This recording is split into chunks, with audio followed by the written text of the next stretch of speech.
It's not common, though it's completely legal for you to sell your own property. It's known as for sale by owner, FSBO.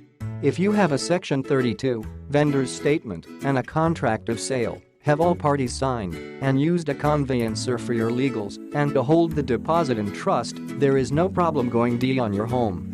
Though, there's also plenty of reasons why most people choose to use an agent. There are a few selling fundamentals you need when selling your own property. The first is detach your emotions completely from the sale. I understand that it's your home, and you'll always be somewhat emotional about it, but the more emotion you display, the greater the chance you'll either scare people away or get low offers.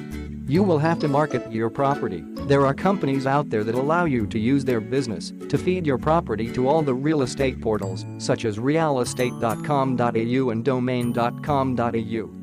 Print media is a little harder to get into as you need an account with most print media companies. Internet might be enough to attract some buyers, but you will limit yourself to only a portion of the market which may not return the best price. Open homes, inspections and negotiating are what comes next. Whether you conduct opened homes on the weekend or weekdays or organize multiple private appointments, you must allow people to inspect your property. This is sometimes the difficult part. Once buyers figure out that you're the owner, they may not feel comfortable about looking through your property as they don't want to be forced to say something bad in front of you. This will limit your buyers once again to only those who are comfortable dealing one-on-one with owners. I've always found those people to be the buyers who are always looking for a bargain, which leads to negotiating. The more emotional you become, the greater the chance somebody won't offer anything at all, or they will use your emotion to push you down in price. You must remain completely objective and understand that this is business.